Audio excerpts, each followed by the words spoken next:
Hello friends, today we are going to discuss about the process of hemostasis. तो सबसे पहले हम लोग बात करेंगे कि हीमोस्टेसिस और होम्योस्टेसिस में अंतर क्या होता है। अक्सर लोग इस बात से कंफ्यूज हो जाते हैं इन दोनों शब्द में और एक का आंसर दूसरे में लिख देते हैं। तो होम्योस्टेसिस जो हमने पढ़ा था, एक सेपरेट वीडियो बनाई थी उस पे, वो था maintenance of nearly constant internal environment. और ये जो हीमोस्टेसिस है, ये haemostasis is the prevention of the blood loss by arrest of the blood. यानी जब हमारा इंजरी होती है या शरीर में कहीं से भी खून बहता है, फिर खून बहने के बाद जब वो खून रुक जाता है, जो ब्लीडिंग अरेस्ट हो जाती है, तो इसी अरेस्ट होने के प्रोसेस को हम लोग हीमोस्टेसिस कहते हैं। इसमें कौन कौन से स्टेजेस आते हैं? सबसे पहले इसमें वेसो कंस्ट्रिक्शन होता है, यानी ब्लड वेसल कंस्ट्रिक्ट होती है।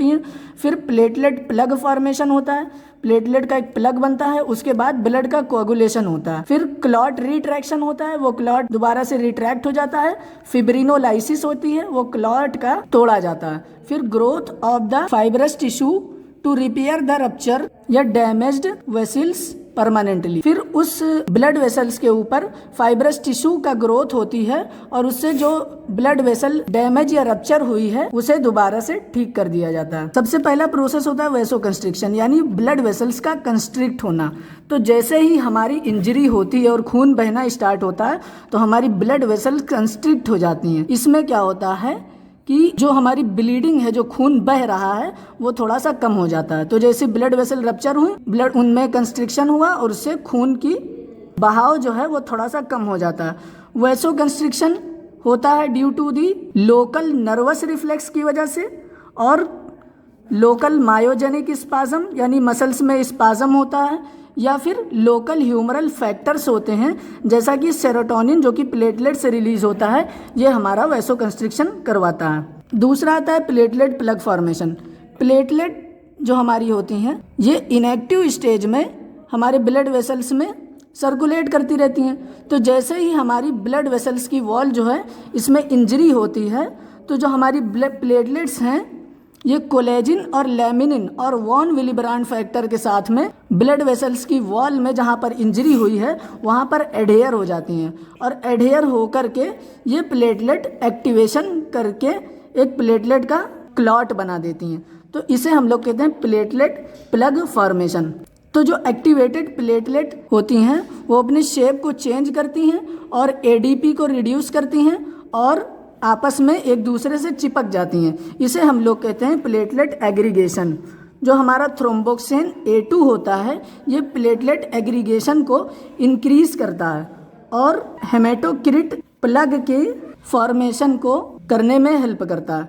यानी जो हमारा टेम्परेरी हेमेटोक्रिट बनता है उसमें जो प्लग बनाता है वो उसको बनाने में हमारा ये थ्रोम्बोक्सिन A2 जो है ये हेल्प करता है। तो दूसरा स्टेप हो गया प्लेटलेट प्लग फॉर्मेशन का, जिसमें प्लेटलेट्स का एग्रीगेशन होता है और थ्रोम्बोक्सिन A2 इस प्रोसेस को करवाता है। फिर तीसरा प्रोसेस इसमें होता है ब्लड कोआगुलेशन या क्लॉटिंग का। ब्लड क्लॉटिंग के ऊपर हमने एक सेपरेट वीडियो कल बनाई थी और उसमें हमने पूरे इंट्रिंसिक और एक्सट्रिंसिक पाथवे की बात की थी।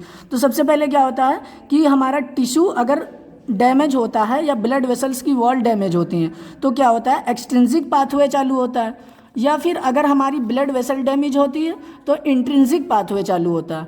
फिर इंट्रिंसिक और एक्सट्रिंसिक पाथवे ये मिल करके बनाते हैं प्रोथ्रोम्बिन एक्टिवेटर कॉम्प्लेक्स, यानी जो कॉम्प्लेक्स जो प्रोथ्रोम्बिन को थ्रोम्बिन में एक्टिवेट कर देता है। तो प्रोथ्रोम्बिन हमारा इनएक्टिव फॉर्म में होता है, उसे एक्टिवेट करके थ्रोम्बिन बना देता है। फिर यही थ्रोम्बिन जो हमारा है ये फिब्रिनोजन को फिब्रिन में कन्वर्ट कर देता है और ये क्लॉट बन जाता है। यही फिब्रिन हमारा क्लॉट कहलाता है। तो ये जो तीसरा इसमें स्टेप था ये था ब्लड क्लॉटिंग या कोआगुलेशन। इसके ऊपर हमने एक सेपरेट वीडियो बनाई और उसमें पूरे इंट्रिंसिक और एक्सट्रिंसिक और कॉमन पाथवे की बात करी है।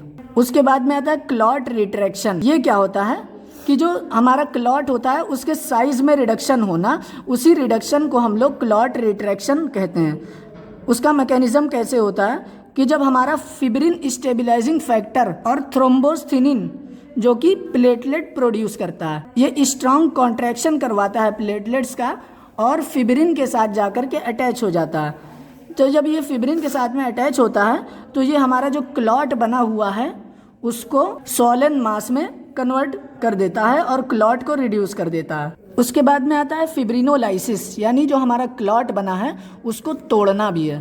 तो ये सबसे आखिरी प्रोसेस होता है। तो जैसे ही हमारी वास्कुलर एंडोथेलियम डैमेज होती है तो इससे क्या होता है, थ्रोम्बोमोडुलिन का रिलीज होता है। फिर ये थ्रोम्बोमोडुलिन थ्रोम्बिन कॉम्प्लेक्स के साथ में जुड़ करके एक्टिवेट करता है प्रोटीन सी को, जो कि क्लॉटिंग फैक्टर 5 और 8 को इनएक्टिवेट कर देते हैं, और जो टिश्यू प्लाज्मिनोजन एक्टिवेटर होता है उसके इनहिबिटर को भी ये इनहिबिट कर देते हैं। इसकी वजह से क्या होता है, जो हमारा टिश्यू प्लाज्मिनोजन एक्टिवेटर है वो एक्टिवेट हो जाता है। फिर टिश्यू प्लाज्मिनोजन एक्टिवेटर प्लाज्मिनोजन को प्लाज्मिन में कन्वर्ट कर देता है, और यही प्लाज्मिनोजन से प्लाज्मिन जब बनता है तो हमारा क्लॉट का लाइसिस हो जाता है और हमारा क्लॉट भी खत्म हो जाता है। तो ये था हमारा हीमोस्टेसिस का प्रोसेस और उसके स्टेजेस। अब नेक्स्ट वीडियो में हम लोग एक नए टॉपिक को लेके आएंगे। Thank you.